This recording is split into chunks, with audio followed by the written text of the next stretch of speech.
ಇತ್ತೀಚೆಗೆ ಸುದ್ದಿ ಆಗಿದ್ದಂತಹ ಬೆಂಗಳೂರಿನ 2 ಪಬ್ಗಳ ಮೇಲೆ ಎಫ್ಐಆರ್ ದಾಖಲಾಗಿದೆ. ಆರ್ಯನ್ ಖಾನ್ ದುರ್ವರ್ತನೆ ತೋರಿದಂತಹ ಸೋರ್ಬೆರ್ರಿ ಪಬ್ ಜೊತೆಗೆ ಉದ್ಯಮಿಯಿಂದ ಗಲಾಟೆ ನಡೆದಿದ್ದಂತಹ ಶಿಲ್ಪಾ ಶೆಟ್ಟಿ ಅವರ ಒಡೆತನದ ಬ್ಯಾಸ್ಟಿಯನ್ ಪಬ್, ಈ 2 ಪಬ್ಗಳ ಮೇಲೆ ಎಫ್ಐಆರ್ ದಾಖಲಾಗಿದೆ. ಒಂದು ಆರ್ಯನ್ ಖಾನ್ ಬಂದಿರ್ತಾನಲ್ಲ ಮೊನ್ನೆ, ಸೊ ಮಧ್ಯದ ಬೆರಳನ್ನು ತೋರಿಸಿರ್ತಾನಲ್ಲ ಆತ, ಸೊ ಆ ಒಂದು ಪಬ್ಬು ಮತ್ತೆ ಇನ್ನೊಂದು ಪಬ್ಬಲ್ಲಿ ಗಲಾಟೆ ಆಗಿರುತ್ತಲ್ಲ, ಉದ್ಯಮಿ ಗಲಾಟೆ ಮಾಡಿರ್ತಾನಲ್ಲ, ಜೊತೆಗೆ ಲೇಟ್ ನೈಟ್ವರೆಗೂ ಕೂಡ ತೆಗೆದಿರ್ತಾರೆ. ಸೊ ಆ ಒಂದು ಕಾರಣವಾಗಿ ಎಫ್ಐಆರ್ ಅನ್ನು ದಾಖಲು ಮಾಡಲಾಗಿದೆ.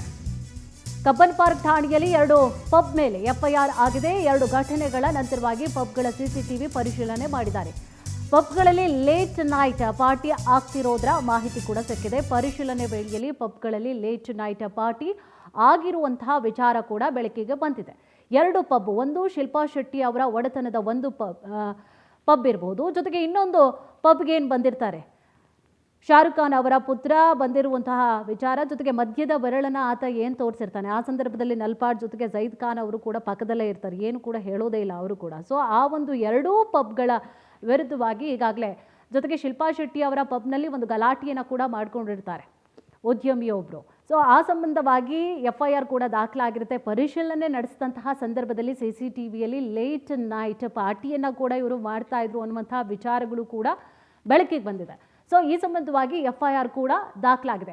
ನವೆಂಬರ್ 30ರ ರಾತ್ರಿ 1:25ರವರೆಗೆ ಸೋರ್ಬೆರ್ರಿ ಪಬ್ ಓಪನ್ ಆಗಿರುತ್ತೆ. ಡಿಸೆಂಬರ್ 11ರಂದು ರಾತ್ರಿ 1:30ರವರೆಗೆ ಓಪನ್ ಇರುವಂತಹ ಕಾರಣವಾಗಿ ಬ್ಯಾಸ್ಟಿಯನ್ ಪಬ್ ಡಿಸೆಂಬರ್ 11ರಂದು ಉದ್ಯಮಿ ಸತ್ಯನಾಯ್ಡು ವಿರುದ್ಧವಾಗಿ ಗಲಾಟೆ ಆರೋಪ ಕೇಳಿ ಬಂದಿರುತ್ತೆ. ಸದ್ಯ ಘಟನೆಯ ಬಗ್ಗೆ ಪರಿಶೀಲನೆಯನ್ನ ಕೂಡ ಈಗಾಗಲೇ ನಡೆಸಿದ್ದಾರೆ ಪೊಲೀಸರು.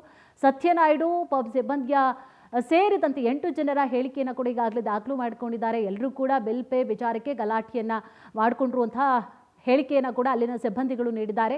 ಯಾರ ಮೇಲೂ ಕೂಡ ಹಲ್ಲೆ ಆಗಿರುವಂತಹ ಬಗ್ಗೆ ಯಾವುದೇ ರೀತಿಯಾದಂತಹ ದೂರು ಬಂದಿಲ್ಲ. ಆದರೆ ಲೇಟ್ ನೈಟ್ ಪಾರ್ಟಿಯನ್ನು ಮಾಡ್ತಾ ಇದ್ದಾರೆ ಅನ್ನುವಂತಹ ವಿಚಾರ ಮಾತ್ರ ಬೆಳಕಿಗೆ ಬಂದಿದೆ.